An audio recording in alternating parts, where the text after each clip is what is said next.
प्रभु यीशु मसीह में आप सबों को फिर से एक बार जय मसीह। बस यीशु मसीजो, आज हम परमेश्वर के वचन से सीखने जा रहे हैं deliverance from evil alters. Deliverance from evil alters अद्भुत कलाम है। अगस्त महीने की शुरुआत हुई है और इस पवित्र रविवारी आराधना में मैं आपके सामने ये विषय रख रहा हूं, बुरी बेदियों से छुटकारा। हमारी जिंदगी में बेदियां बहुत इंपॉर्टेंट होती है मसीह। आज हम एक ऐसे विषय पर बात करने जा रहे हैं जिसका सीधा सीधा ताल्लुक बेदी से है। मैं आप सभी को एडवाइस करना चाहता हूं, मेहरबानी से प्रार्थना, मन में प्रार्थना करें और इस विषय पर हाथ लगाएं। एंड प्लीज पे अटेंशन, ताकि हम आशीषों को प्राप्त कर सकें, जान सकें जिस पर हम अध्ययन कर रहे हैं वो हमसे क्या बात कर रहा है। सो मेहरबानी से आप सब जब इस रविवारी आराधना में ऑनलाइन के मार्फत से शामिल हुए हैं, मैं ऐसा यकीन करता हूं कि जब हम इस कलाम को अध्ययन करेंगे, बहुत बारीकी से समझने का प्रयास करेंगे, बरकत पाएंगे। मेरे साथ निकालें पहला शामुएल उसका 7वां अध्याय 7वीं आयत से 11वीं आयत तक। पहला शामुएल 7वां अध्याय उसकी 7वीं आयत से लेकर 11वीं आयत पर, जहां प्रभु का वचन इस प्रकार से लिखा है। जब फिलिस्तियों ने सुना कि इजरायली मिस्पा में इकट्ठे हुए हैं, तब उनके सरदारों ने इजरायलियों पर चढ़ाई की। ये सुनकर इजरायली फिलिस्तियों से भयभीत हुए और इजरायलियों ने शमूएल से कहा, हमारे लिए हमारे परमेश्वर यहोवा की दुहाई देना ना छोड़, जिससे वो हमको फिलिस्तियों के हाथ से बचाए। तब शमूएल ने एक दूध पीता मेमना ले सर्वांग होम बलि करके यहोवा को चढ़ाया। और शमूएल ने इजरायलियों के लिए यहोवा की दुहाई दी और यहोवा ने उसकी सुन ली। और जिस समय शमूएल होम बलि को चढ़ा रहा था, उस समय फिलिस्ती इजरायलियों के संग युद्ध करने के निकट आ गए। तब उसी दिन यहोवा ने फिलिस्तियों के ऊपर बादल को बड़े कड़क के साथ गरजाकर उन्हें घबरा दिया और वे इजरायलियों से हार गए। तब इजरायली पुरुषों ने मिस्पा से निकलकर फिलिस्तियों को खदेड़ा और उन्हें बेत करके नीचे तक मारते चले गए। ये परमेश्वर का पवित्र वचन है। परमेश्वर अपने वचन के पढ़े और सुने जाने पर हम सबको आशीष दे, आमीन। मसीह यीशु मसीजो, निर्गमन की किताब उसका 20वां अध्याय 24वीं आयत को जब हम पढ़ते हैं तो हम जानते हैं कि बेदी क्या होती है। उसके साथ ही साथ कलाम को पढ़ने से हमें मालूमात होती है कि जब शमूएल ने एक बेदी बनाई थी और यहोवा को बलिदान चढ़ाया, तब यहोवा ने इजराइल के सारे दुश्मनों को बड़ी गड़गड़ाहट के साथ छुटकारा दिया। कलाम ये कहता है। परंतु जब हम बेदी के बारे में समझते हैं, सैक्रिफाइसेस के बारे में समझते हैं, तो हमको ये बात और पता चलती है निर्गमन अध्याय 20 आयत 24 में कि मेरे लिए एक मिट्टी की बेदी बनाना। जब आप इस कलाम को पढ़ेंगे तो और क्लियर होगा। निर्गमन अध्याय 20 आयत 24। पवित्र शास्त्र में बेदी को कुर्बानी के लिए बनाया गया था, सैक्रिफाइसेस के लिए बनाया गया था, और कोई सुंदरता, कोई डेकोरेशन से भरी हुई वो बेदी नहीं थी। जैसे कि आज हम फुल डेकोरेटेड बेदी देखते हैं, वैसी फुल डेकोरेटेड बेदी नहीं थी। और बेदी बनाने का उचित या व्यवस्थित तरीका यह हुआ करता था कि जिनमें बिना तराशे हुए पत्थरों से, वो जिनमें कि कभी कोई हथियार ना लगा हो, उन पत्थरों से जो है वो बेदी बनाई जाती थी। कुछ बेदियां ईंटों से बनी होती थी। In some cases, natural rocks could automatically be turned into an altar. उस जमाने में बेदियों का निर्माण या तो खुदा के लिए होता था, उसकी परस्तिश के लिए होता था, उसके लिए सैक्रिफाइसेस के लिए होता था, या तो मूर्ति पूजकों के लिए होता था। और मूर्ति पूजा के लिए बनाए गए ऑल्टर्स पर हमेशा से ओल्ड टेस्टमेंट में खुदा के प्रकोप को हमने देखा। जब खुदा के लिए वेदी बनाई जाती थी, उसमें सैक्रिफाइसेस होते थे, तो खुदा नबी भेजता था और उनका संदेश सुनाया जाता था। यह आध्यात्मिक ट्रांजैक्शन है एक्चुअली। आध्यात्मिक ट्रांजैक्शन है। ट्रांजैक्शन का मतलब हम लेन देन से समझते हैं। सो ये लेन देन, आध्यात्म का लेन देन होता था। वेदी की भूमिका ये होती थी कि बाइबल और उसके वचन को पढ़ने से, ये परमेश्वर के वचन को पढ़ने से मालूमात होता कि प्रभु के महान सेवकों ने इन वेदियों को बनाया, और इन वेदियों का ही मतलब होता था कि हम सैक्रिफाइस सच्चे मन के साथ समर्पण करते थे और प्रभु प्रत्युत्तर देता था। और हम पुराने नियम से पढ़ते हैं तो पाते हैं वेदियां के जरिए खुदा ने लोगों से बातचीत की है। अब्राहम, नूह, यहोशू, इसहाक, याकूब, मूसा, गिदियन, शमूल और दाऊद, ये वो शख्सियत हैं, ये वो नबी हैं जिन्होंने खुदा की वेदी को बनाया।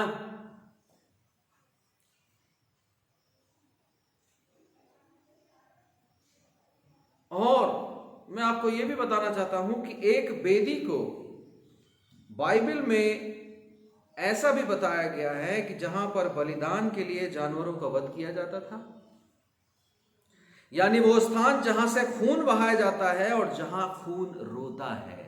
समझ रहे हैं बात? लहू रोता है। ये एक आध्यात्मिक खाने की मेज के समान होती है, जहां खुदा के सामने भोजन, खुशबू, समर्पण दिया जाता है। ये एक आध्यात्मिक ब्यौरा है जहां मांस और लहू ये एक्सचेंज हो जाता है, समर्पण में तब्दील हो जाता है। वेदी एक ऐसा स्थान है जहां आध्यात्मिक दुनिया से संपर्क होता है मसीह यीशु मसीह। जिस आपके सामने है, जब आप इसके सामने आते हैं तो एक आध्यात्मिक माहौल होता है, हम अध्यात्म को समझ पाते हैं, स्पिरिचुअल रिल्म को जानने पाते हैं। सो वेदी एक स्थान है जहां पर अध्यात्म से के द्वारा हम अच्छी और बुरी बातों को समर्पण करते हैं। अच्छी और बुरी बातों का भी यहां पर ट्रांजैक्शन होता है।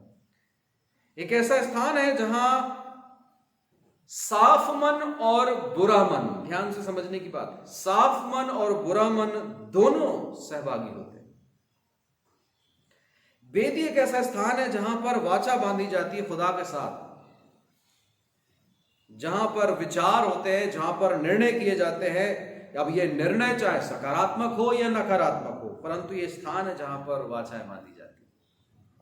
वेदी को हमने अब लगभग करीब से जाना है कि वेदी क्या है। क्रूस जिस पर यीशु मरा, यह खुदा के बेटे का बलिदान है। वो स्थान है, वो क्रूस, वो सलीब जो आज हमारे विश्वास की वेदी पर खड़ा हुआ है, जिसका उद्देश्य जिंदगी को बचाना है, छुटकारा देना है, मुक्ति देना है। शमूएल ने जो वेदी बनाई, पढ़े गए कलाम में, वो खुदा के नाम से बनाई गई थी, जो कि फिलिस्तीनियों के विरुद्ध में बनाई गई थी। और उसके परिणाम में खुदा फिलिस्तीनियों से नाराज हुआ और गड़गड़ाहट हुई और खुदा ने जय दिलाई। इसके बारे में आज हमने पढ़ा।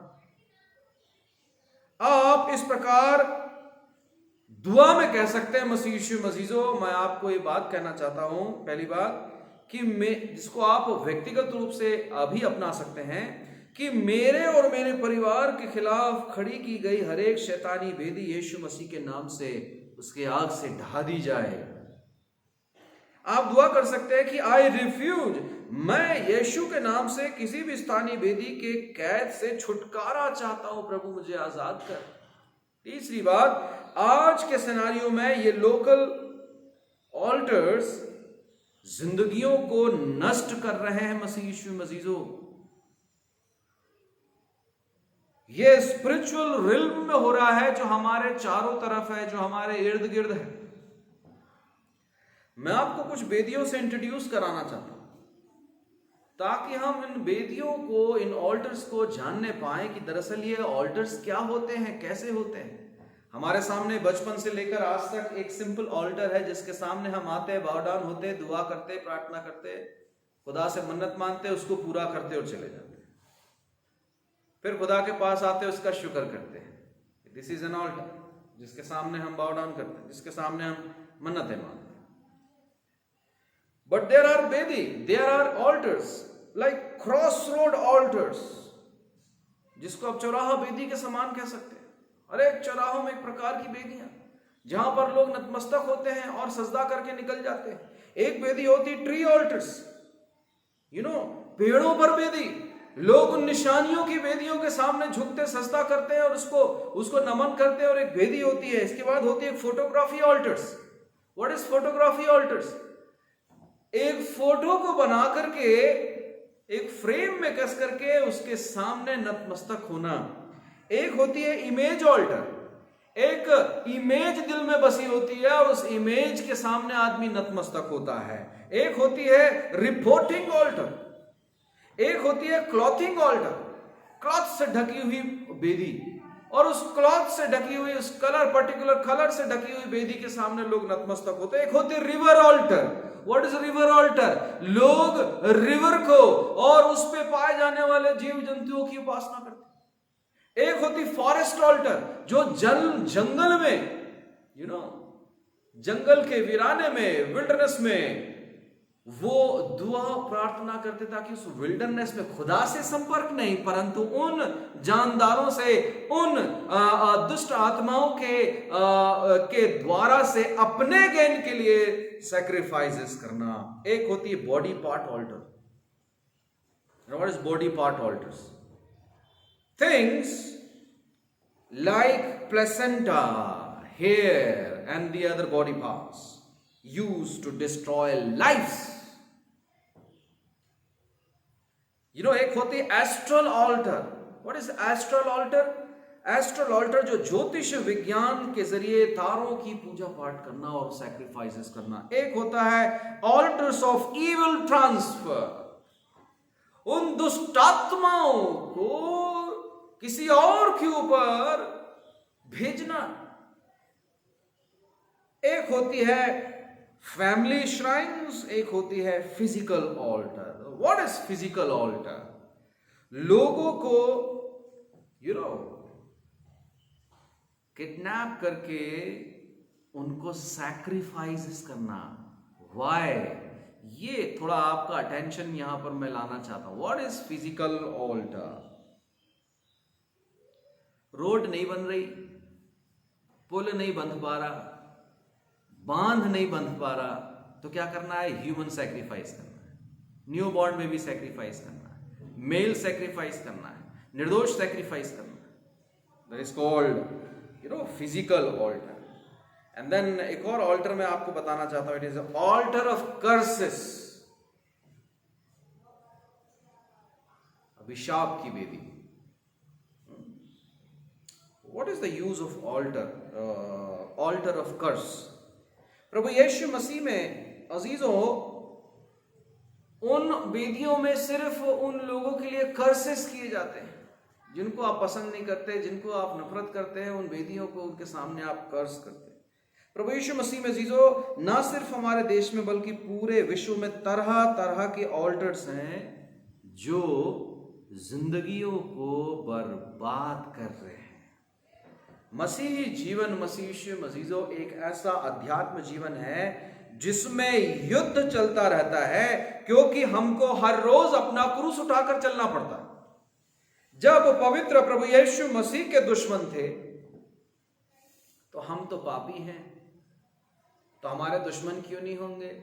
मसीह समझने की बात है। लेकिन मसीही जीवन के युद्ध में अलग अलग रणनीतियां होती हैं। मैं आपसे क्षमा चाहूंगा इस बात को कहने में कि जो रणनीतियां हमारे जीवन में, मसीह यीशु के विश्वासी जीवन में हमारे पास जो रणनीतियां, उन रणनीतियों को हम समझ ही नहीं पाते और आपस में संबंधों को बिगाड़ते हैं, आपस में चर्च के संबंधों को बिगाड़ते हैं, आपस में मसीही परिवारों के बीच में बैर पैदा होती है, झगड़े होते हैं, टेंशन होते हैं, और हम अपने ही युद्ध में खुद अपनों से ही हारते जाते हैं, जिसमें परमेश्वर के हथियारों के साथ लड़ना होता। मसीजो, इस बात को समझ लें आज की सुबह, तो हम परमेश्वर के अद्भुत ज्ञान से परिपूर्ण होंगे। पौलुस इफिसियों की कलीसिया के 6वें अध्याय की अपने पत्र में इफिसियों अध्याय 6 आयत 13 से 18 में कहते हैं, ताकि बुरे दिन का सामना कर सको। ये हथियार क्यों होते हैं?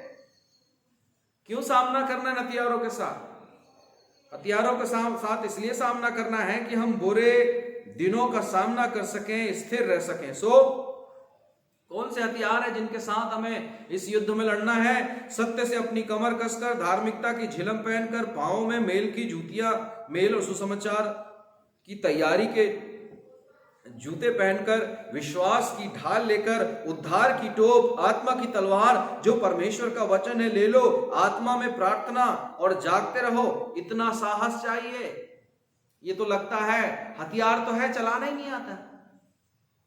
इवन तो हथियार उठाना ही नहीं आता। हमारे पास सब खुदा ने दिया है, लेकिन हम लोग असफल है इन आसान से हथियारों को, जो परमेश्वर के हथियार है, उनका इस्तेमाल करना। और हम उन बनाई हुई डिफरेंट वेदी के सामने में अपने आप को नष्ट कर रहे हैं। मसीह होकर अगर हम अपने युद्ध को नहीं समझ पाए तो हम नाश हो जाएंगे। लेकिन पल भर में मैं आपको यह भी कहना चाहता हूं, जब हम अपने समर्पण को खुदा के हुजूर में सलीब रूपी वेदी में समर्पण करते हैं, तो प्रभु पल भर में हमारी जिंदगी को बदल देता है। मैं आप सबके सामने एक चैलेंज के साथ कहना चाहता हूं कि हम जो सबसे कठिन काम है, जो हमारे सामने सबसे कठिन जिंदगी में परिस्थितियां बनती है, वो यह है कि हम सर्वशक्तिमान परमेश्वर को अपने सामने लाएं। इसका मतलब पहला स्थान प्रभु परमेश्वर को दें। It is a big challenge. It is a big challenge. हम खुद तो लड़ नहीं सकते। जैसा कि हमने कहा, हथियार तो है, चलाना नहीं आता। हथियार रखने का शौक तो रखते हैं, लेकिन उसमें गोली डालना नहीं आता, उसको लोड करना नहीं आता, उसका ट्रिगर दबाना नहीं आता।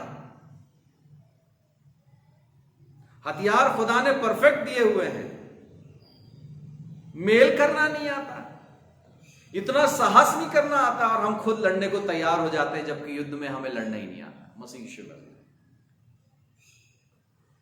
परमेश्वर को पहला स्थान देना हमारे लिए सबसे बड़ा चैलेंज है। इस जगह पर मैं आप सबसे यह कहना चाहता हूं कि क्या मैं और आप परमेश्वर को पहला स्थान देना चाहते हैं? सो आइए हम जाने कि कैसे हम इन इविल ऑल्टर्स के साथ डील कर सकते हैं। अपने जीवन में उन चीजों से पश्चाताप करें जो बुरी वेदियों और आपके जीवन को समृद्ध होने के लिए आपने उन बुरी वेदियों को मंच दे रखा है। कैसे? अपनी बुरी अभिलाषा से, अपनी बुरी मंशा से, अपनी बुरी लत से तौबा करना है। परमेश्वर का वचन का, परमेश्वर के कलाम का उपयोग करना है। सीख तो लिया, रट तो लिया, अब उसको इंप्लीमेंट भी करना है, उसका अभ्यास भी करना है। तीसरी बात, अपने ही लाभ के लिए बहुत जिया हमने। मैंने बोला ना, लड़ने के पहले हम खुद खड़े हो जाते हैं, लड़ना तो आता ही नहीं। तो अपने ही लाभ के लिए, अपने ही बेनिफिट के बारे में सोचना बंद कर दें। बुरी वेदियों को नष्ट करें जिनको हमने अपने लिए बना रखा। Give praise to God, give sacrifices to God. हर्ष से देने वाले से परमेश्वर प्रसन्न होता है। सो पहला स्थान प्रभु यीशु मसीह को दे। मेरे अजीजों, मैं प्रभु यीशु मसीह के नाम से आज आप सबसे कहना चाहता हूं कि हम सब इस बात को अपने मन में प्रार्थना करें कि मैं प्रभु यीशु मसीह के नाम से अपने बंधनों को तोड़ता हूं। मैं मेरे खिलाफ हर एक खड़ी हुई बुरी वेदी को यीशु मसीह के नाम से तोड़ता हूं। प्रभु यीशु मसीह के नाम से हर एक बुरी वेदी सर्वशक्तिमान के हथौड़े से तोड़ दिया है। प्रभु यीशु मसीह के नाम से मैं परमेश्वर के हथियारों को चलाना सीखूं। प्रभु यीशु मसीह के नाम से मेरे विरुद्ध बनाए गए हर एक षड्यंत्र को, हर एक बुरी वेदी को परमेश्वर के आग से भस्म कर दिया जाए। ऐसी दुआ हम करें। मसीह यीशु मसीह परमेश्वर के सामने आज की सुबह हम कहें, प्रभु परमेश्वर, अब तक मैं अपने अनुसार, अपनी सोच के अनुसार, अपनी हैसियत के अनुसार, अपनी ताकत के अनुसार चलता रहा। पिता परमेश्वर मुझे क्षमा करें और मैं तेरे पवित्र वेदी के सामने आता हूं और प्रभु से कहें, प्रभु मेरे ऊपर तू अपना पूर्ण नियंत्रण ले। मैं अपने आप को तेरे सामने सैक्रिफाइस करता हूं, मैं अपने आप को तेरे सामने बलिदान करता हूं। यीशु मसीह के नाम से आज मेरे समर्पण को ग्रहण करने। मसीह यीशु मजीजो, आज की सुबह हमें जानने की सुबह है। आज की सुबह हमारे जागते हुए, मैं कहूंगा सच में जागने की जरूरत है। जिसने अपने जीवन के इस युद्ध को जान लिया, जिसने यीशु मसीह के नाम को जान लिया, वो अपनी जिंदगी के युद्ध में जय पाता है। आइए प्रार्थना करें और हम प्रभु के सामने पूर्ण समर्पण करें और प्रभु के परम आशीर्वाद से हम आज की आराधना को यहाँ समाप्त करेंगे। Hallelujah, thank you Jesus. धन्यवाद प्रभु जी। सर्वशक्तिमान प्रभु परमेश्वर, बड़े विश्वास हृदय को लेकर प्रभु जी आज की सुबह हम तेरे पास आए, इस बात को यकीन करते प्रभु कि तू हमारे साथ है। पिता, जो आज सच्चे मन से अपनी जिंदगियों का आकलन करते हुए अपने आप को पहचान पा रहे हैं, अपने आप का आकलन कर पा रहे हैं और अपने आप को पापी मानकर प्रभु तेरे सामने उपस्थित होने पाए हैं, प्रभु इन सब को स्वीकार करे, इन सब को ग्रहण करे और अपने परम आशीर्वाद से भर दे, ताकि हमारी जिंदगी से प्रभु तेरी मर्जी पूरी हो सके। शुक्रगुजारी के साथ और धन्यवाद के साथ प्रभु यीशु मसीह के नाम में दुआ को मांगते सुने और दया से ग्रहण करे। आमीन।